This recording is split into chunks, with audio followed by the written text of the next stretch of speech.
Ken, new toys. Far out. Down in a jiff, Lotso.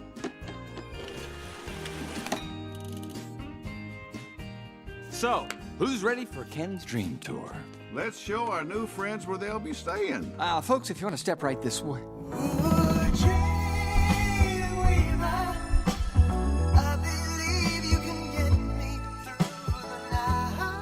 Hi, I'm Ken. Barbie, have we ever met? I would have remembered. Love your leg warmers. Nice ass cut. In a world overflowing with movies, we need a hero. Someone to separate the bad from the good. Sounds like a job. Verbal diorama. She watches all the movies, from comedy to drama. From the talk roll sound. And don't forget the action. She'll watch until the end and then she'll give you her reaction. Movies you know, movies you don't. Prequels, sequels, remakes, and trivia and outtake. Movies you know, movies you don't. Interesting stories, all the categories. Hi everyone, I'm Em and welcome to Verbal Diorama episode 143, Toy Story 3. This is the podcast that's all about the history and legacy of movies you know and movies you don't. As always, a huge welcome back to Verbal Diorama, whether you are a brand new listener just for this episode, or whether you have been with this podcast since day 1 or day 10 or day 100 or whatever. It doesn't matter. Thank you so much for being here. Thank you so much for showing your support to this podcast. And thank you so much for supporting Animation Season 2022. This is the 3rd annual animation season that I'm doing on this podcast. It's one of my absolute favourite things. I love to talk about animation. Animation just brings me so much joy and I genuinely love to talk about it on this podcast. So thank you so much for supporting this animation season. It is almost over. So there have been a lot of animated movies that I've covered this January and February of 2022. This is the penultimate episode of animation season. So there is one more animated movie that I'm going to be talking about this month. And yes, I realise we're close to the end of the month. So yeah, I'm cutting it quite fine to get 12 episodes out in January and February, but it's something that I think is really important because more podcasts need to talk about animation. More people need to talk about animation. First of all, it's not a genre and it never will be. And also, it's not just for children and it never will be. This movie is the perfect example. I've said this so many times on so many episodes that a movie is the perfect example of an animated movie that's not just for children. But this one is one of those movies that resonated with so many adults, just like the Toy Story franchise as a whole. It resonated with children, obviously, because children love toys, but it resonated with adults who could look back and remember the times they had as a child with their own toys and thinking about what would it be like if my toy came to life. And really, that is the emotional core of these movies. And to be perfectly honest, this is one of the best things that Pixar has ever done. So I am going to be waxing lyrical about this movie. I think it is wonderful. Before I start, I just want to say a huge thank you to everyone who's listened to the previous episodes. Now, last week was a bit of a momentous occasion for this podcast because I celebrated the 3rd anniversary of this podcast. And to do so, I released 3 episodes in 1 week, which was a kind of a huge undertaking for me, considering normal episodes, they pretty much take a week to get done. Obviously, I have a full-time job as well. And I actually took time off work to get 3 episodes out that week on The Little Mermaid, Beauty and the Beast, and The Lion King. And the reaction to those episodes has just been so phenomenal. People have loved me talking about Renaissance Disney. People want more Renaissance Disney. I put a post up on social media and said, well, what else do you want me to cover? What are the Disney movies? What are the Renaissance Disney movies? So many people want Renaissance Disney because a lot of people grew up with Renaissance Disney. So I'm currently now planning Animation Season 2023 with a little bit more Disney in it. Now, for Animation Season, I purposely left Disney till the end, specifically Pixar, to the very end of the season.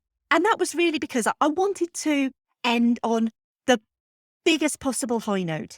It's not quite worked out that way in a sense of when you know what's going to come next, you might understand why it's maybe not really ending on a totally high note, but some of this Disney and Pixar output is some of the best work that these studios have ever done. And the point of animation season isn't just to focus on Disney and Pixar, but also to highlight some of the other studios that were out there and are out there putting some excellent animated movies out. So without further ado, let's just jump straight into the toy box. For the 11th movie this animation season, it is a very welcome return to the podcast for Pixar, and it is the final movie in the greatest trilogy ever made, Toy Story 3. Yeah, I said trilogy. I'm going to come to that later. Here's the trailer for Toy Story 3.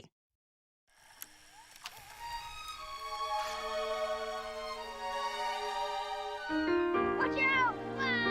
No. Just keep playing. Just pretend I'm not here. Does the red light mean it's going? I've been cold, I've been hungry, now for a while. I guess most of my dreams have come true. With it all, Andy's going to college. Can you believe it? Mom, I'm not leaving till Friday. What are you going to do with these old toys? 'Cause I never get over losing you. No, I'll never get over losing you.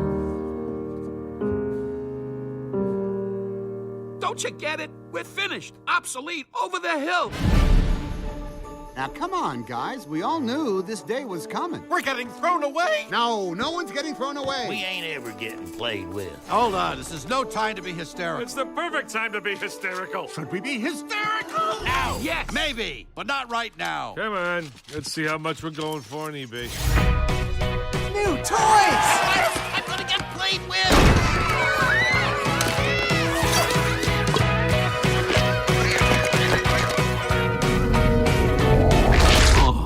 Where's my nose? Here it is. Here's your arm. Give me that. That's Honey, mine. the mustache. We're busting out of here. On three. One, Whoa! to infinity. And beyond! To reset your Buzz Lightyear, insert paperclip. Rex, use your finger. Did you fix Buzz? Bitácora espacial. Sort of.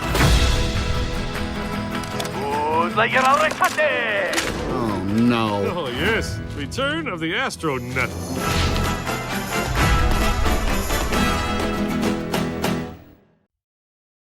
With their beloved Andy preparing to leave for college, Woody, Buzz, Jessie and the rest of the toys find themselves headed for the attic, but mistakenly wind up on the curb with the rubbish. Woody's quick thinking saves the gang, but all but Woody end up being donated to a daycare centre. Unfortunately, the uncontrollable kids do not play nice, so Woody and the gang make plans for a great escape. Let's quickly run through the cast. We have Tom Hanks as Woody, Tim Allen as Buzz Lightyear, Joan Cusack as Jessie, Ned Beatty as Lotso, John Morris as Andy, Don Rickles as Mr. Potato Head, Blake Clark as Slinky Dog, Wallace Shawn as Rex, John Ratzenberger as Ham, Estelle Harris as Mrs. Potato Head, Jeff Pigeon as the Aliens, Jodie Benson as Barbie, Michael Keaton as Ken, Emily Hahn as Bonnie, Timothy Dalton as Mr. Pricklepants, Kristin Scholl as Trixie, Jeff Darlin as Buttercup, Bonnie Hunt as Dolly, Whoopi Goldberg as Stretch, and Laurie Metcalf as Andy's mum. Toy Story 3 has a screenplay by Michael Arndt, story by John Lasseter, Andrew Stanton and Lee Unkrich, and is directed by Lee Unkrich. After the huge success of Toy Story in 1995, came a sequel, Toy Story 2, 4 years later. The stories of both are covered in episodes 50 and 112 respectively of this podcast, and so I'm not going to retread old ground, just going to say listen to those episodes because the history of Toy Story and Toy Story 2 is so very fascinating for both, and obviously both were huge successes. Toy Story literally redefining animation and what it could achieve, and Toy Story 2 redefining what a sequel could be, and that it could be just as good, if not better, as well as a sequel that was almost direct to DVD and a sequel that got deleted twice, but more on that in episode 112. It's a really fascinating story. Now, in terms of the contracted agreement between Disney, the then distributor, and Pixar, obviously the studio, and their history goes way back. This is all in episode 50. Pixar had an initial agreement with Disney for distribution, but as part of that deal, Disney owned the rights to the characters, as well as the rights to make any sequels to these movies as they so wished, with Pixar given first refusal to work on those sequels. This caused an issue for Pixar with Toy Story 2, as because that movie was originally a direct-to-DVD sequel and later upgraded to a theatrical release, it didn't form part of the deal, despite Pixar's insistence that it be upgraded to be included in the deal. Pixar would be soured by the fact that although the movie was profitable and those profits were split equally, Disney exclusively owned the story, the characters, and the sequel rights, plus a 15% distribution fee. Pixar decided that it wanted to retain ownership of the characters and stories it was telling, and the sequel rights as well, with Disney instead offered first refusal on distribution. Pixar wanted 100% of the profits from these movies, not 50%, and demanded control of movies then in production, The Incredibles and Cars. Disney refused this offer. Negotiations continued for 10 months and weren't going anywhere. The talks broke down completely in mid-2004, with Steve Jobs and Michael Eisner disagreeing on every aspect of the deals put on the table. Jobs declared Pixar was going to be looking for a new partner and entered talks with Warner Brothers, Sony Pictures and 20th Century Fox. Disney retaliated by forming its own new animation division focusing on CG animated output, Circle 7 Animation. Circle 7, formed in March 2005 by Michael Eisner, was seen as a bargaining chip by both Disney and Pixar, as well as a serious backup just in case negotiations could never be resurrected. Staff started to be hired, and because Disney owned these vital sequel rights, they started exercising those rights and started early drafts of Monsters, Inc. 2, which was subtitled Lost in Scaradise, Finding Nemo 2, and Toy Story 3. But there was friction at Disney. 2000's Disney animation just hadn't succeeded the way the Disney Renaissance of 1989 to 1999 had. A string of box office disappointments followed, starting in 2000 with The Emperor's New Groove. There is another incredible production story behind that one, so that will possibly pop up next season, perhaps. And also Atlantis, The Lost Empire, and Treasure Planet. I've done an episode on Treasure Planet. Pixar, on the other hand, remained critically and commercially acclaimed in the early 2000s with hits like Monsters, Inc., Finding Nemo and The Incredibles. And despite Disney reaping the benefits of their partnership, it's easy to see why Pixar felt they'd been handed the short straw with their deal. They were doing all the work, getting the acclaim, but Disney was still seeing that 50%. And to give a little perspective, Pixar were releasing The Incredibles around the same time as Disney were releasing Home on the Range.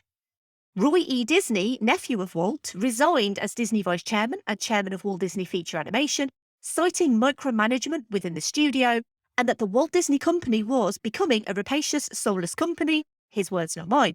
With this high-profile resignation, problems with the partnership with Pixar and their animation division suffering, Disney shareholders, rallied by Roy Disney and other former board member Stanley Gold, withheld their proxies to re-elect Michael Eisner, which, in layman's terms, meant a vote of no confidence in Michael Eisner, although they didn't immediately remove him as chief executive at this time. On the 13th of March 2005, Michael Eisner, once heralded as the next big thing for Disney, despite having zero experience in Disney or animation, announced he would step down as CEO 1 year before his contract expired and handed the reins over to Bob Iger, who was assigned by the board as CEO designate after the board started to pressure Eisner to resign. Bob Iger was effectively Michael Eisner's second in command since 2000. With Iger in charge, Disney started promoting a change of leadership at Disney, heralding another new age, and at a parade in Hong Kong Disneyland, Iger noticed that almost all of the characters in the parade that were less than 10 years old were Pixar characters. He realised what an asset Pixar was to Disney, and that Disney had actually been losing money on their homegrown animation content, and after presenting this information to the board, received permission to explore a further deal with Pixar. Meanwhile, Circle 7 was ploughing ahead with a new Toy Story 3, with Bradley Raymond, previously of The Hunchback of Notre Dame 2 and The Lion King 1.5, hired to direct. An unused script written by Bill and Sherry Steinkellner was a whodunit murder mystery based around toy stealing, while Andy brings his toys to stay the night at his grandmother's. This was considered but ultimately rejected. The version of the script going forward at Circle 7 was written by Jim Hertzfeld and focused on a malfunctioning Buzz Lightyear who gets recalled back to his factory in Taiwan for repair. Fearing Buzz's impending doom, Woody, Rex, Slinky, Mr. Potato Head, Ham, Jessie and Bullseye ship themselves to Taiwan to rescue Buzz. There they meet other toys that have also been sent back to the factory, including a Transformers type toy and a leggy Barbie-like toy called Jade. Promotional art for this version wound up on the internet after appearing at annual CG conference SIGGRAPH in 2005, showing the proposed storyline of the recalled Buzz Lightyears. In January 2006, Disney agreed to buy Pixar in an all-stock deal costing approximately $7.4 billion. The acquisition was completed in May 2006. Due to the overseeing of the deal by John Lasseter and Ed Catmull, the acquisition meant that Pixar remained a separate entity outside of Disney, that Pixar would not be merged within Disney, and that the studio would continue to operate within its own Emeryville location. Each studio would be solely responsible for their own projects. There would be no borrowing of personnel between the two. Disney Animation was responsible for their output and Pixar responsible for theirs. There'd be no helping out, no assistance, no borrowing anything. They were, for all intents and purposes, separate animation studios. Once Disney bought Pixar, Circle 7 Animation was closed with immediate effect. Its staff transferred to Walt Disney Feature Animation, and all projects it was working on were shelved. Bob Iger then confirmed that the Toy Story 3 project would be continuing, but under the Pixar banner. Toy Story 3 would have a 2010 release, would be unconnected to the Circle 7 draft, and would be directed by Lee Unkrich. Unkrich had been the editor on Toy Story and the co-director on Toy Story 2. Unkrich was taken aside by John Lasseter, who by that point was in charge of Pixar and Walt Disney Animation Studios, and given Lasseter's blessing and support to solely direct Toy Story 3, which was quite a daunting task for Lee Unkrich. He was worried that he would be responsible for the first Pixar dud. A 2-day brain trust retreat was arranged, attended by Unkrich, Lasseter, producer Darla K. Anderson, who had also been with the Toy Story movies as a producer since the very first one, Andrew Stanton, Pete Docter, Bob Peterson and Jeff Pidgeon. It was held in March 2006 at Poets Loft, a cabin overlooking Tamales Bay in Marin County, California. This was the same cabin where Toy Story itself was born. An idea for Toy Story 3 had been brewing ever since the success of Toy Story 2, but within 20 minutes at the cabin, the idea was shot down. What the idea was remains a total secret.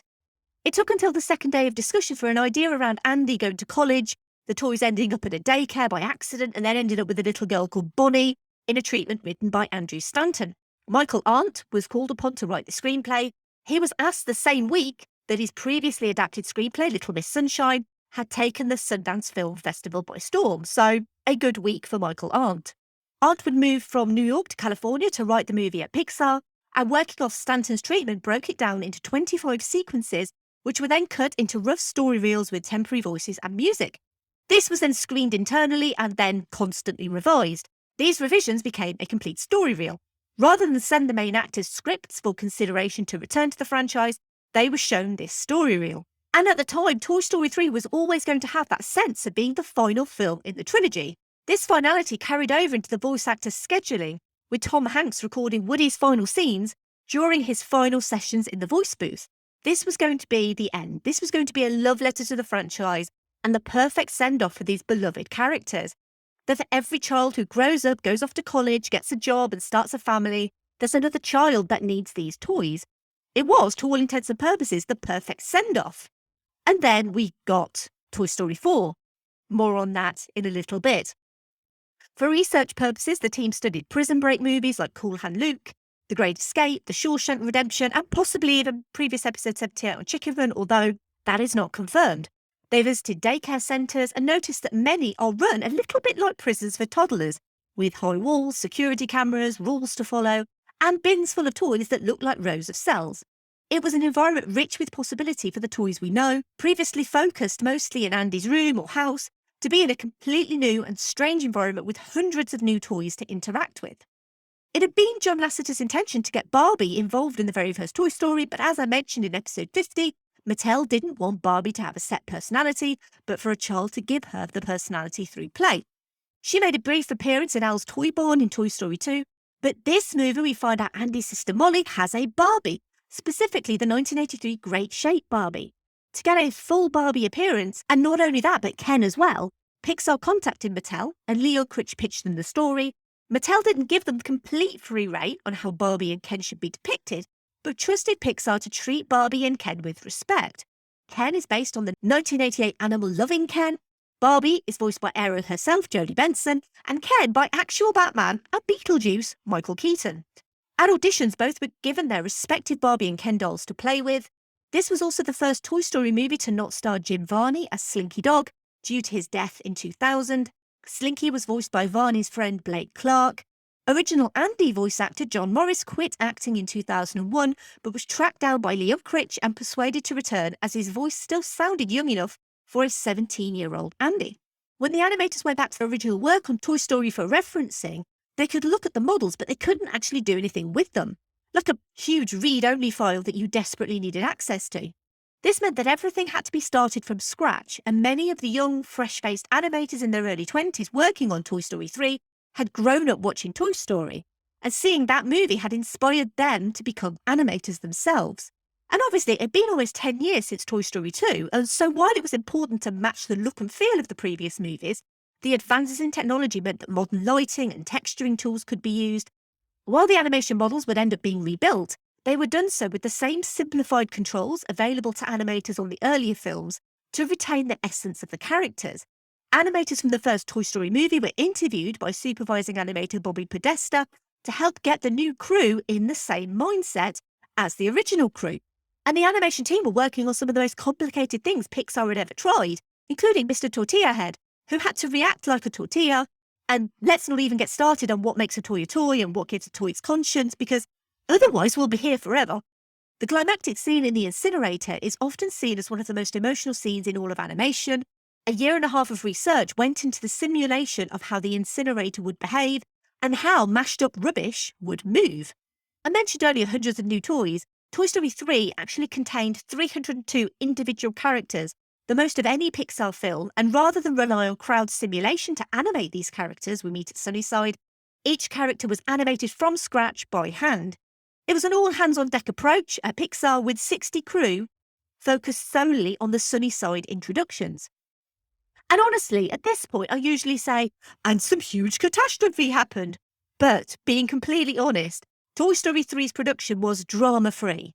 And this was including the addition of stereoscopic 3D and Toy Story 3 becoming the first film to feature theatrical Dolby 7.1 surround sound. Really, this was one of the easiest productions Pixar ever had. So there's not really much to say on the production of Toy Story based on the fact that it was kind of reasonably easy. And I'd be remiss if I didn't mention the tribute in this movie to Hayao Miyazaki, a non-speaking cameo for Totoro to show the partnership and respect between Pixar, Disney and Studio Ghibli. And it just really, really makes me want to buy a Totoro plush. I really, really want one. I might go and order one very soon. And just a nice little story to finish with here. Two Iowa brothers would spend 8 years making a stop-motion version of Toy Story 3. Mason and Morgan McGrew produced an exact replica of the movie, published it on YouTube. I will put a link to it in the show notes because it's quite brilliant. Even the Disney and Pixar intros are replicated in stop motion. It's remarkable and it's really charming. And once you start watching it, I guarantee you will struggle to stop because it's so very good. I will put a link in the show notes to that if you are interested. Speaking of remarkable and charming, it's time for the obligatory Keanu reference. So this is a part of the podcast where I like to link the movie that I'm featuring with Keanu Reeves. Now, we all know that Duke Kaboom is part of the Toy Story universe canonically. He just hasn't been seen yet. I like to think there's a version of Duke Kaboom at Sunnyside, and that he does jump as high as he does in the commercials at Sunnyside. And additionally, I feel like Duke Kaboom, if he is at Sunnyside, I don't feel like he would be too happy with Lotso running Sunnyside like a dictator. So I feel like in the jails, I feel like that's where Duke Kaboom would be because he would be constantly going up against Lotso. But obviously Duke Kaboom is not really suitable for the caterpillar room because he's got like small parts and like kids could choke. Seriously, do the daycare assistants at Sunnyside actually check whether these toys are suitable for the children? I'm starting to think about it now because loads of toys have really small parts and you're not supposed to give certain toys to toddlers because they will put anything and everything in their mouths and up their nose. And like we see in the movie, they literally put everything in their mouths. So I really do feel like maybe the childcare assistants there need to check the toys, or maybe they're on Lotso's side. Now I'm starting to go down a rabbit hole of thinking about the hierarchy of management at Sunnyside, where maybe the daycare assistants are actually under the dictatorship of Lotso. I don't know. That is a rabbit hole I really don't want to go down. Let's talk about the music, because while the Judas Priest song Electric Eye was originally used as a temporary stand-in for the opening train desert sequence, Randy Newman would return to score Toy Story 3. This is his 6th time working with Pixar, after Toy Story, A Bug's Life, Toy Story 2, Monsters Inc. and Cars. For Spanish Buzz, a version of You Got a Friend in Me was performed by the Gypsy Kings of Bamboleo fame, and choreographed in the movie by Dancing with the Stars' Cheryl Burke and Tony Dovolani. The Paso Doble was also performed on Dancing with the Stars by Cheryl Burke and Tony Dovolani. Toy Story 3 premiered on the 12th of June 2010 at the Taormina Film Festival in Italy before premiering in the US the following day at the El Capitan Theatre in Hollywood. On the 17th of June 2010, the El Capitan showed all 3 Toy Story films together for the first time. When Toy Story 3 was released wide on the 18th of June 2010, it was the same week as Jonah Hex, of all movies. It shot to number 1, unsurprisingly, with very little competition. The remake of The Karate Kid had just come out the week prior, and Toy Story 3 blew that away with over $100 million more that week. Toy Story 3 would fall down the next week to number 2 due to the release of the Twilight Saga Eclipse.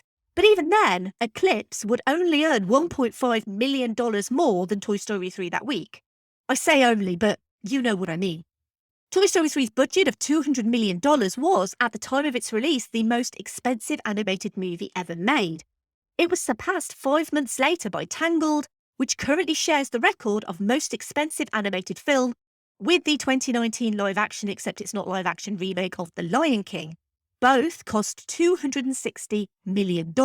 And yes, one day I'll get to Tangled and why it cost so much money. Toy Story 3 also became the highest grossing animated film of all time when it made a worldwide total of $1.067 billion until it was surpassed by Frozen in 2013. It had made $415 million in the US and $652 million worldwide. It made $41.1 million in its first day of release in the US alone and $167.6 million in its first week in the US. Just to kind of give you an idea of how huge this movie actually was. So it was a huge commercial success. Obviously, it was also a huge critical success as well. While Toy Story 3 was the best reviewed film of 2010 on aggregate site Rotten Tomatoes, unlike its predecessors, it only has a 98% score thanks to 5 rotten reviews. And as much as art is subjective, and it is subjective, I hope that those 5 critics find joy somewhere, because if this doesn't do it, I don't know what will. I'm thinking of you, 5 critics, and I hope you're okay, genuinely. When it came to awards season, Toy Story 3's Oscar campaign was notable for several reasons. Instead of the standard for your consideration material, the campaign featured characters and scenes from the movie with the tagline, "Not since," basically comparing Toy Story 3 to previous big winners like Lord of the Rings Return of the King and Titanic. I'll try to remember to post some of them on social media because they are actually quite funny. And clearly the tactic worked because it became the 3rd animated movie to receive a Best Picture Academy Award nomination, as well as Best Adapted Screenplay, Best Animated Feature, Best Sound Editing, and Best Original Song. It would win for Animated Feature and Song. It would also win a BAFTA for Best Animated Feature and a Golden Globe for Best Animated Feature Film. How to Train Your Dragon would scoop all of the Annie Awards that year, after the previous year Disney and Pixar had boycotted the event due to Kung Fu Panda sweeping the Annie Awards in 2009 against Pixar's WALL-E. Many at Disney and Pixar felt the vote had been rigged in DreamWorks' favour, and for the 2010 awards, Disney and Pixar ceased submissions. They would return to the awards in 2011, and again a DreamWorks picture swept the boards with 11 wins. Like WALL-E, Toy Story 3 would go on to win the Oscar, as well as be nominated for Best Picture. And we do need to talk about sequels. I think we do need to talk about Toy Story 4, so give me a few days and I will bring you something on that. To some social media thoughts. And we're going to start with the patrons of this podcast. And we're going to start with perennial commenter Andy, of course. And Andy says, "As I fought through the tears, let me say a thing or two about Toy Story 3. When it was first announced that Pixar was going back to the Toy Story well after a series of groundbreaking movies, parentheses, Ratatouille, WALL-E and Up, I felt it would be reductive and a huge step backwards. However, the sheer emotion that was brought to this movie as someone who also had to grow up and leave his toys behind is something that will continually make me ugly cry. The introduction of Bonnie paved the way for the inspired Toy Story shorts, Small Fry is my personal favourite, and I'm so happy that Toy Story 3 was simply as amazing as it ended up being. It's worth adding as well that Andy did post a GIF on Twitter, and it was the crying sadness GIF from Upside Down. And another patron, Mike, actually commented on that and did another GIF saying seconded. The reason why I'm mentioning Andy and Mike together is because they both have a podcast together, along with several other brilliant people. But because they're patrons, I like to give patrons plugs for their podcasts. So I have to give their podcast, Geek Salad, a bit of a plug, but I don't have to. I choose to. They're not like forcing me to do it. I choose to give the Geek Salad a plug. They are an amazing pop culture, geeky podcast. They cover everything: movies, music, games, literally anything geeky. Andy has been on my podcast a couple of times. I am going back onto Geek Salad this summer to talk about the movies of 1992, which I'm really, really excited about. Some great movies came out in 1992. But I will pop some information in the show notes for Geek Salad. Please go take a listen. They are absolutely wonderful people. We also have a patron comment from Ian who says, I love the Toy Story films. I grew up watching them and went through the same feelings as Andy, thinking we're too old to play with toys but can't part with all of them. The visuals in this one have come so far from the first one, which looks a bit computer gamey watching back now. I don't think it's possible to watch this without crying. The first time I watched it, I really thought they were going in the incinerator, but even on rewatches, that scene is still powerful, and I'm tearing up just thinking about the end. I'll probably cry listening to you talk about it too, just like I did listening to Black Panther. Such a great film, and sometimes I wish it stopped with this one. and yes, this is very much a movie that I cry to every single time. I cry at so many different points in this movie. The Black Panther episode was especially emotional. It's probably one of the most emotional episodes I've ever done.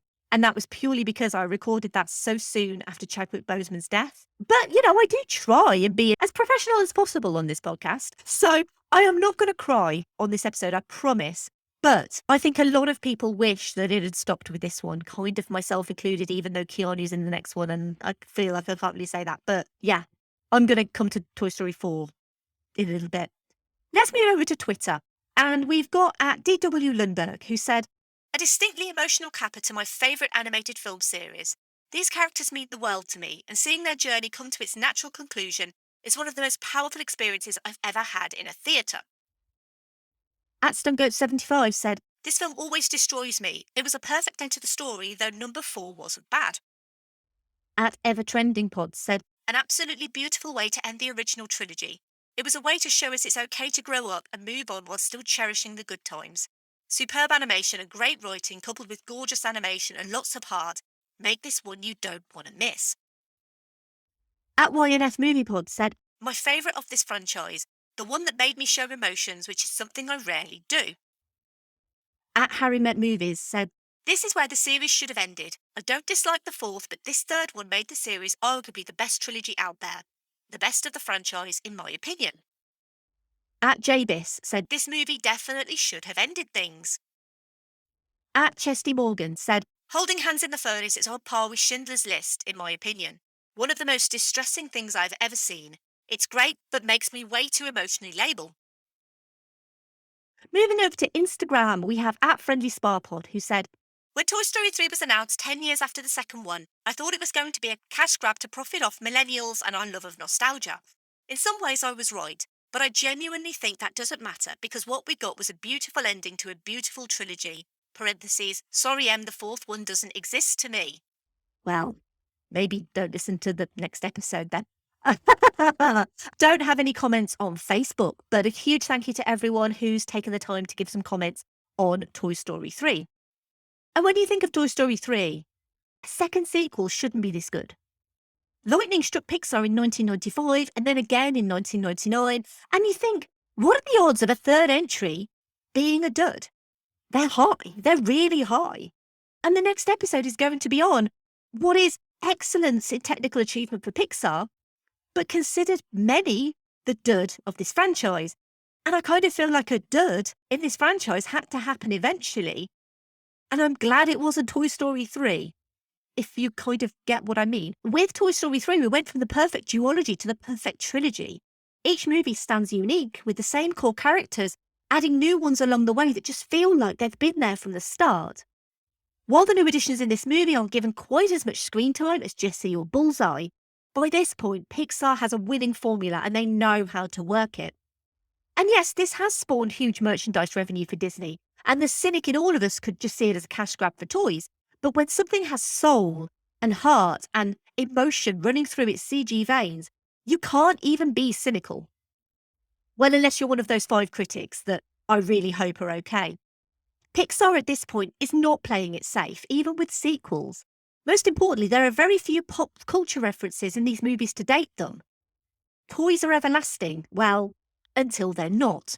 You've got scenes filled with such joy, like Ken modelling clothes for Barbie and Barbie destroying those clothes to get him to talk, the Sunnyside prison break, through to one of the few times I couldn't breathe in the cinema, the incinerator scene, when it looks like there's genuinely no way out for these characters and all they do is hold hands and wait. It's gut-wrenching, it's emotionally gut-wrenching, and it gets me every single time. Even though I know everything's going to be okay, the claw and all of that, it doesn't matter. It still gets me. Because these aren't just toys. They were never just toys. They are the embodiments of all of us, our hopes and dreams and realities projected onto shiny wood and plastic. And at the end, we get the circle of life for a toy. They move on to the next child, that child becomes their kid, and the cycle continues ad infinitum. The final scene with Andy playing with Bonnie hits me the hardest. It's that perfect mix of sadness and joy. No one wants to be cast off, forgotten, unknown and unloved. It's a primal fear instilled in all of us, but we all have to say goodbye, eventually. Thank you for listening. As always, I would love to hear your thoughts on Toy Story 3. And if you want to get involved and have your comments read out in episodes, all you need to do is comment on the thoughts posts that go up on social media for episodes. They normally go up on a Saturday. Leave your comment and I will read it out. It's really that simple. Not only can you get involved in the podcast, you can also help it grow and reach more people. You have the power in your hands if you're listening on a phone. So to help this podcast grow, you could leave a rating or review wherever you found this podcast, on Apple Podcasts or Podchaser or Spotify. You can also retweet and like posts on social media. That always helps as well. I am at Verbal Diorama on Twitter, Facebook, Instagram and Letterboxd. And the easiest thing you can do is if you've got a friend or a family member who loves movies, then recommend Verbal Diorama to them.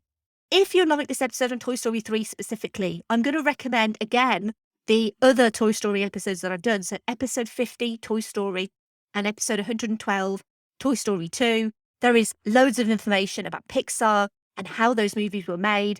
And it's a fascinating story. Genuinely, how these movies were made is fascinating enough. And then you realise these movies are perfect. And how did they do that? It's incredible. I always ask for feedback on my episode recommendations. I never get feedback, but to be honest, they are the perfect 2 episodes to recommend for this. So I don't feel like I got it wrong. Now, I've teased it a couple of times. So the next episode, I am doing an episode on Toy Story 4. It is not a full episode. It is a Nanorama episode. So it is a shorter episode than normal. But I felt like I wanted to finalise Toy Story. And the best way for me to do that is to finish with Toy Story 4. So Toy Story 4 is going to be coming out on Monday. And then it's going to be followed by a break week. So there will be no episode the following Thursday because Toy Story 4 is the end of animation season. So animation season concludes with Toy Story 4. After that, I'm going back to some live action output. But I wanted to have a bit of a break because I don't know if you noticed, but I've done 12 episodes in 2 months. And I am quite tired. So I would like to have a little bit of a break to recharge for a week. And then I'm going to be coming back with a romantic comedy of all things. I'm going to be coming back with My Best Friend's Wedding, which is one of my favourite romantic comedies. It's got some sublime Julia Roberts, some excellent Cameron Diaz, some amazing Rupert Everett, and it's just one of the best 90s rom-coms. So really, all I've got to say to you is, the moment I wake up. Oh, I love that scene. Anyway, so yeah, My Best Friend's Wedding after a brief break week. That's all you'll be getting. This podcast is free and it always will be free. I have no intention of putting this podcast behind any sort of paywall. But to be honest, it's not cheap to run a podcast, especially if you want the best equipment and the best hosting and all of that sort of stuff. So I am quite reliant on some really wonderful patrons and I like to shout them out every episode because They are really wonderful people for supporting me and believing in me. So, to the patrons of Verbal Diorama, Simon E, Sade, Claudia, Simon B, Laurel, Derek, Vern, Kristin, Kat, Andy, Mike, Griff, Luke, Emily, Michael, Scott, Mark, Brendan, Ian M, Lisa, Sam, Will, Jack, Dave, Chris, Stuart, Ian D, and a huge welcome to brand new patron Jason, who just signed up as a Jolly Utah patron. Thank you so much for joining us, Jason. And basically, all I've got to say to all of you patrons is, you've got a playdate with destiny. I'm really sorry, I can't do accents. I have tried. Terrible with accents. That was me pretending to be Lotso, by the way. Also, I have a brand new merch store. It's verbaldiorama.com/merch, and there are t-shirts. There's only t-shirts at the moment, but they are mummy-themed t-shirts. And The Mummy is the greatest movie ever made. I'm talking about the 1999 version. And I'm going to be doing these little collections that I'm calling them. The first collection is based on The Mummy. There are currently 2 designs, and hopefully there will be more in the near future. If you do want to support this podcast, then pop over and have a look and see what you think. As I said, it's verbaldiorama.com/merch. If you want to get in touch with me, it's verbaldiorama@gmail.com. You can say hi. You can also visit my website, verbaldiorama.com. And you can also pop over to filmstories.co.uk and check out all of the writing work that I do and new issues of the magazine as and when they are available. And finally... Oh no! Dr. Porkchop's attacking the haunted bakery! Pew, pew, pew. The ghosts are getting away! Woody, stop them! Buzz Lightyear to the rescue!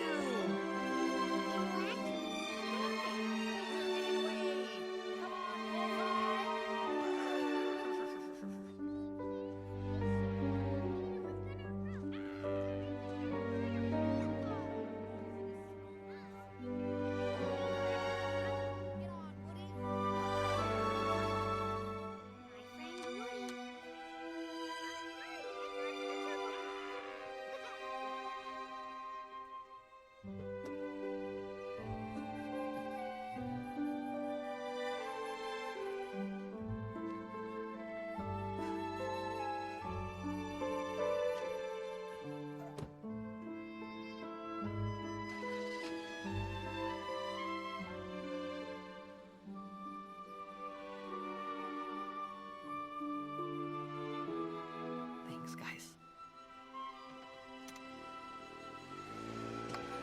Look, Mommy, they're all playing together. Come on, let's get some lunch.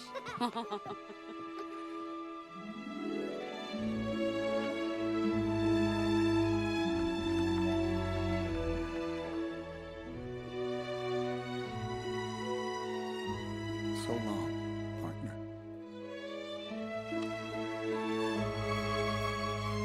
Oh, hey, Buzz, you haven't even bought these toys yet.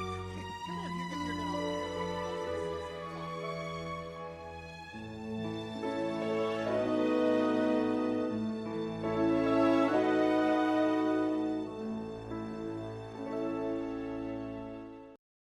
Bye. Movies you know.